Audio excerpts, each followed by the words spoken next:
Salut tout le monde, c'est Fintex. J'espère que vous allez bien. Dans cette vidéo, je vais vous montrer comment vous allez pouvoir récupérer des V-Bucks totalement gratuitement. Très facilement et très rapidement les potes. On est tous déjà tombés sur une vidéo comme ça. Le rêve de n'importe quelle personne qui souhaite avoir le dernier item à la mode, le dernier skin sur Fortnite, sur League of Legends, sur Valorant ou encore la dernière explosion de but sur Rocket League. Avoir une monnaie payante gratuitement de manière illimitée. Regardez, il faut que je vous montre un truc. Quand j'avais 10 ans, j'étais fou de ce jeu, Battlefield Heroes. Ce jeu, c'est littéralement comme si Fortnite et Battlefield avaient eu un enfant. Et il y avait un truc qui, à l'époque, était vraiment moins courant qu'avant dans ce jeu, et qui pourtant maintenant paraît limite obligatoire dans n'importe quel jeu en ligne. Il y avait la possibilité d'acheter une monnaie virtuelle avec sa carte bleue. Et avec cette monnaie, on pouvait acheter des cosmétiques pour son personnage. On pouvait acheter des gants, des pantalons, des masques, des chapeaux et même des emotes. Tout pour que votre perso soit le plus stylé possible et que vous puissiez flex auprès de vos potes. Presque 10 ans avant Fortnite, ce jeu avait déjà tout compris pour se faire un maximum d'argent. Et en vrai, c'est pas si étonnant que ça. Parce que les créateurs de Battlefield Heroes, c'est Electronic Arts. Une des plus grandes boîtes de jeux vidéo et surtout une qui est massivement connue pour ses scandales autour des microtransactions. Pour vous faire un résumé rapide,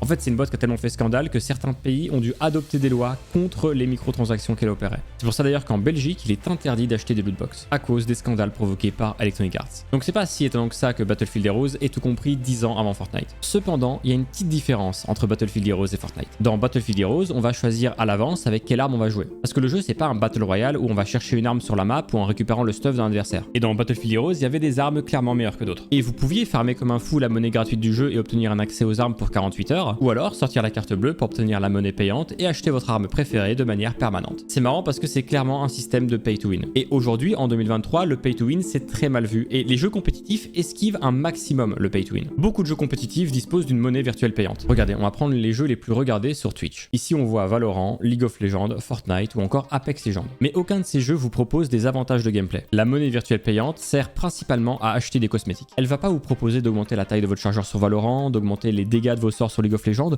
ou d'augmenter vos pourcentages de loot légendaire sur Fortnite. Et c'est pour ça que par définition, ce sont pas des jeux pay to win. Bien qu'il existe des débats sur certains skins qui sont plus optimisés que d'autres parce qu'ils utilisent des effets trompe-l'œil pour berner l'adversaire, on peut se mettre d'accord pour dire que League of Legends c'est pas un jeu pay to win. Maintenant, là où je veux en venir, c'est que malgré le fait que le pay to win soit extrêmement mal vu dans la compétition, il existe un jeu compétitif où votre carte bleue peut vous donner un énorme avantage. Un jeu dont la licence existe depuis plus de 30 ans, un jeu qui ressort une nouvelle version tous les ans, un jeu qui a vu son édition 2023 être vendu à plus de 10 millions d'exemplaires rien que la première semaine de lancement. Et bien évidemment, un jeu qui, tout comme Battlefield Heroes, a été édité par Electronic Arts. Ce jeu, vous le connaissez sûrement, parce que ce jeu, c'est FIFA. FIFA, c'est la plus grande licence de jeu de football au monde. Tous les ans, c'est un succès planétaire. Un jeu dans lequel vous pouvez incarner toutes vos équipes préférées et les faire jouer contre n'importe quelle autre équipe. C'est un jeu parfait pour lancer une partie entre potes sur un canapé. Mais le plus intéressant dans FIFA, c'est pas de jouer avec les équipes qui existent réellement. La plupart des gens jouent à FIFA pour créer leur propre équipe. Le mode FIFA Ultimate Team. Un mode où vous créez votre propre équipe et allez vous affronter en ligne contre des joueurs qui eux aussi ont créé leur propre équipe. L'occasion de voir les meilleurs joueurs du monde jouer entre eux.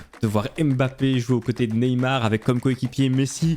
Ah mais ça le PSG l'a déjà fait en fait. Bon, de tout simplement voir les meilleurs joueurs jouer côte à côte pour créer l'équipe ultime, l'Ultimate Team. Et pour avoir les meilleurs joueurs, vous avez deux options. Soit vous les achetez à d'autres personnes en ligne, ou alors vous pouvez acheter des packs de joueurs aléatoires, en espérant tomber sur la pépite qui vous manquait. C'est exactement la même chose qu'un pack de cartes Pokémon. Mais que ce soit l'achat de packs ou directement l'achat de joueurs, vous allez avoir besoin de ça, des FIFA Coins. Et comme le nom va changer à chaque jeu, on va faire très simple, nous on va appeler ça des crédits. Les crédits, c'est donc ce qui va vous permettre entre autres d'acheter des packs de joueurs ou juste des joueurs sur le marché. Et pour en avoir, c'est très simple. Vous devez jouer des parties en ligne. C'est le seul moyen d'obtenir des crédits. Mais sur FIFA, il existe une autre monnaie achetable avec votre carte bleue. Presque comme dans tous les autres jeux compétitifs au final. On l'a vu, c'est pas rare. Sur Valo, il y a ça. Sur LoL, il y a ça. Sur Fortnite, il y a ça. Sauf que la monnaie achetable avec votre carte bleue va vous permettre d'acheter non pas des cosmétiques, mais bien des packs de joueurs. Donc quelque chose qui améliore votre équipe. Quelque chose qui vous rend plus fort. Quelque chose qui vous fait donc gagner plus facilement. Exactement comme dans Battlefield Heroes. Il y a une monnaie qu'on peut farmer en spammant les games et une autre qu'on peut acheter pour obtenir les items qui nous donnent un avantage. Deux monnaies avec deux méthodes bien distinctes pour les obtenir. Enfin ça, c'est en théorie. Parce que dans la pratique, il existe des dizaines de sites différents qui vous proposent d'échanger vos crédits contre du véritable argent. Tout ça est bien évidemment interdit par EA, mais c'est malgré tout possible. Vous risquez juste de vous faire bannir votre compte. Du coup, certains joueurs vont vendre leurs crédits à des sites qui vont pouvoir en revendre à n'importe quelle personne qui souhaite en acheter. Ça veut dire qu'on peut techniquement gagner de l'argent avec FIFA en revendant nos crédits qu'on gagne en fin de match. Gagner de l'argent en jouant à FIFA. On va pas se mentir, dit comme ça a l'air plutôt pas mal. Une partie de FIFA, ça dure environ 20 minutes. Et de ce que j'ai pu lire sur différents forums, on gagne entre 400 et 700 crédits par match. Alors c'est bête parce que sur mon Discord, on m'a dit qu'on pouvait en gagner en moyenne 1200 par match. Ce qui est quand même une grande différence, en fonction de si on gagne le match ou non, de si on marque beaucoup de buts ou pas,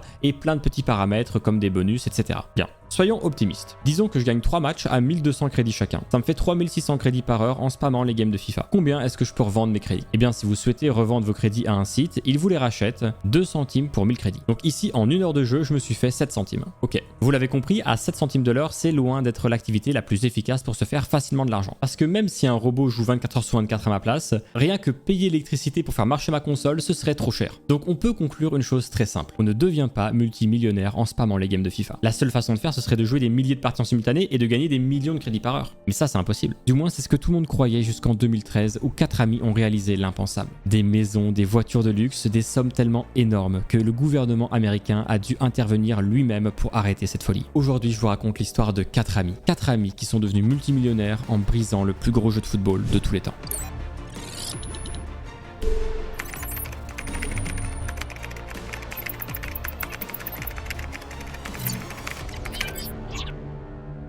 Tout va commencer avec cet homme, et son nom c'est Anthony Clark. Anthony est ce qu'on peut qualifier d'un prodige de l'informatique. C'est un passionné d'informatique et de développement, tellement avancé qu'à peine à l'âge de 16 ans, il va commencer à travailler pour Microsoft. Il va travailler pour eux en parallèle de son lycée, et son boulot va être principalement de trouver des failles dans les différents programmes que Microsoft lui envoie. À chaque faille qu'il va trouver, il va la partager à Microsoft pour que leur équipe puisse les réparer. Tout ça à l'âge de 16 ans. Anthony va finir son lycée et son contrat avec Microsoft va se terminer. À partir de là, Anthony va enchaîner les petits boulots. Il va travailler à Disneyland ou encore chez son beau-père. Et c'est durant une journée de travail chez son beau-père qu'Anthony va souffrir d'une blessure au dos qui va lourdement lui ruiner le moral. Une blessure qui va lui faire traverser de multiples opérations qui vont fortement impacter son état physique. Anthony, il va voir ses frais médicaux augmenter de plus en plus parce qu'aux États-Unis, la moindre visite médicale coûte plusieurs centaines de dollars. À côté de ça, Anthony va observer les conditions de vie de sa mère, qui sont loin d'être parfaites. Il commence à se poser de réelles questions sur son avenir et celui de sa famille. Et c'est pour ça qu'en parallèle de ses petits boulots, il va continuer le développement. Et c'est à l'âge de 23 ans qu'Anthony va tout faire changer. Ricky Miller, Nick Castellucci et Ethan Zver, les 3 partenaires d'Anthony. 4 développeurs, tous à 4 endroits différents des États-Unis. Ils ont tous une passion en commun et un objectif, se faire un maximum d'argent. Et du coup, à eux 4, ils vont chercher un moyen de se faire rapidement beaucoup d'argent. Et c'est là que Anthony va avoir l'idée de jouer des parties de FIFA. Parce que je vous l'ai dit, mais en revendant les crédits qu'on gagne en fin de partie, on peut se faire 7 centimes par heure. Mais Anthony et ses amis, ils sont développeurs.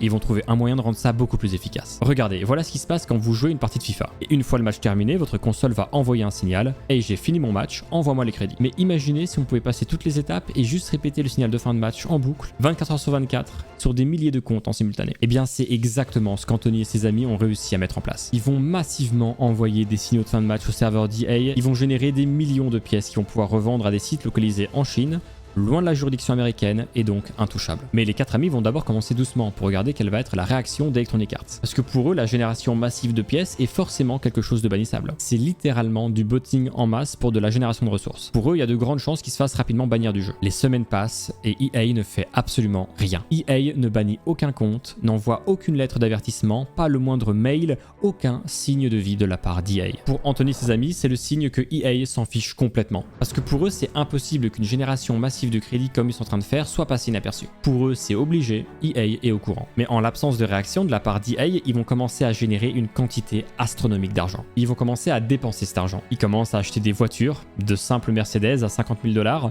et ensuite enchaîner sur des voitures plus chères comme des Lamborghini. Anthony ira même jusqu'à acheter une toute nouvelle maison pour sa mère. Et les proches d'Anthony étaient inquiets. D'où venait cet argent? Pour eux, Anthony devait forcément faire quelque chose d'illégal pour avoir autant d'argent. Mais Anthony les rassurait en disant « Ne vous inquiétez pas, je ne fais de mal à personne ». Et là, vous vous posez la question de comment est-ce qu'on peut acheter des voitures de luxe et des maisons avec de l'argent sorti nulle part sans que le fisc nous tombe dessus. Parce que oui, si vous utilisez de l'argent sale sans aucune discrétion, vous risquez d'avoir de gros problèmes avec la justice. Eh bien la réponse est très simple, l'argent n'était pas sale. Anthony et ses amis, ils avaient créé une entreprise. Ils payaient leurs impôts, la TVA, les cotisations sociales. Ils étaient parfaitement en ordre d'un point de vue légal. Et donc la seule sanction qu'ils risquaient, c'était de se faire bannir leur compte sur FIFA. Enfin ça, c'est ce qu'ils croyaient. Pendant 2 ans, Anthony et ses amis vont générer plusieurs millions de dollars. Acheter plusieurs maisons, plusieurs voitures, plusieurs vacances de luxe. La vie était belle. Mais ce qu'ils ne savaient pas, c'est que dans l'ombre, le gouvernement américain commençait à se rapprocher d'eux. Les sommes astronomiques que déclaraient les 4 jeunes adultes avaient attiré l'œil du gouvernement. Le 17 septembre 2015, une perquisition massive est lancée dans 4 États simultanément. Il est 6 h du matin et Anthony se réveille avec sa maison encerclée d'agents fédéraux armés et prêts à enfoncer la porte. Ils vont commencer à fouiller la maison à la recherche de preuves d'activités illégales comme du trafic de drogue par exemple, ce qui pour eux était la piste la plus probable. Ils vont prendre les ordinateurs, les disques durs, tout ce qui peut contenir de l'information sur un potentiel trafic. Et c'est quelques heures plus tard, en ouvrant sa messagerie, que Anthony va découvrir que ses 3 amis ont tous été perquisitionnés en même temps. Et c'est sur l'ordinateur de Ethan que le gouvernement va trouver la messagerie du groupe avec toute la conversation qui détaille leur activité sur FIFA. Le gouvernement va saisir les voitures de luxe, les maisons ainsi que plus de 4 millions de dollars séparés sur plus de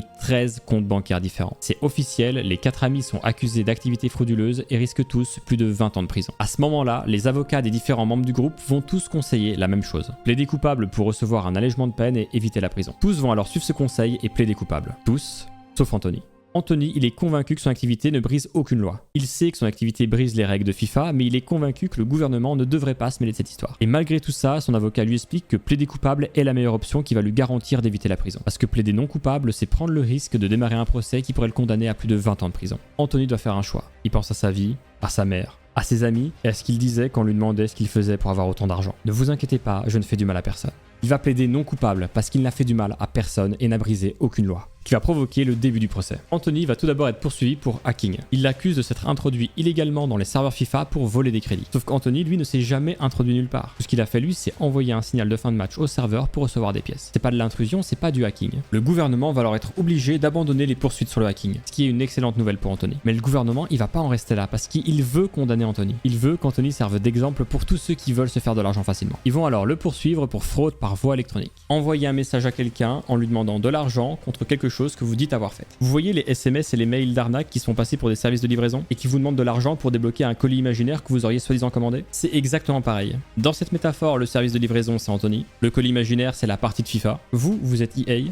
et votre argent c'est les crédits. Voilà, vous voyez le schéma et pour ça en effet Anthony est coupable. Et c'est pour ça qu'Anthony et ses avocats vont devoir préparer une défense solide pour que le juge le considère malgré tout comme innocent. Les avocats d'Anthony préparent alors sa défense en insistant sur le fait que les crédits c'est pas une réelle monnaie. EA peut en générer à l'infini et que donc par définition ça n'a pas de réelle valeur. Et bien que ce soit techniquement vrai, l'existence de sites qui rachètent vos crédits contre du véritable argent va malgré tout donner une valeur à ces pièces. Pour le juge, il est clair qu'Anthony a utilisé une faille pour se faire de l'argent aux dépens d'Electronic Arts, une activité qualifiée de frauduleuse. Anthony et ses avocats ne vont rien pouvoir faire. En novembre 2016, il est déclaré coupable et les juges vont l'informer de sa peine dans les mois qui suivent. Une peine qui, selon ses avocats, sera de plusieurs années de prison. L'audience qui confirmera sa peine est programmée pour le 6 avril 2017. Anthony, il est sous surveillance des agents du FBI et interdit de sortir du territoire américain. Les maisons, les voitures, les comptes bancaires, tout lui a été saisi. Et ce n'est pas encore le pire. Anthony va vivre ses derniers mois avant la prison avec sa famille et ses amis. Il va même pouvoir fêter son 27e anniversaire en compagnie de ses amis. Il va faire la fête en sachant que ce sera son dernier anniversaire avant son entrée en prison. Cependant, ce que personne ne pouvait imaginer, c'est que ce serait son dernier anniversaire tout court. Le 26 février 2017, le lendemain de sa fête d'anniversaire, Anthony est retrouvé décédé dans son lit. C'est son frère qui fera la découverte du corps. Et pour comprendre pourquoi il est mort, je dois vous dire quelque chose. Anthony, avant sa mort, il avait eu un accident de voiture. Un accident qui le forçait à prendre des antidouleurs. Et selon les médecins qui ont analysé le corps, ce sont les antidouleurs mélangés à une trop forte dose d'alcool qui ont fini par le tuer. La famille d'Anthony est certaine qu'il n'a pas volontairement mis fin à ses jours. Certes, il était convaincu d'être innocent, mais également prêt à affronter la prison. Il avait même prévu de continuer les études supérieures pendant son incarcération. Et pour la tante d'Anthony, c'est très clair. Fêter l'un des derniers moments de sa vie en dehors de la prison, ça a donné l'envie à Anthony de boire plus que d'habitude. On ne saura jamais si Anthony a volontairement mis fin à ses jours. Anthony était admiré de ses amis. Il était le cerveau derrière l'opération. Il était le prodige qui avait un avenir devant lui. Un avenir où il aurait pu vivre de sa passion pour le développement. Anthony était convaincu de sa propre innocence. Il a passé les dernières années de sa vie à donner tout ce qu'il gagnait à ses amis et à sa famille, notamment à sa mère, qu'il considérait comme étant sa meilleure amie. Cette fin n'a malheureusement rien d'une fin heureuse. Anthony Clark, l'homme devenu multimillionnaire en brisant le plus grand jeu de football de tous les temps.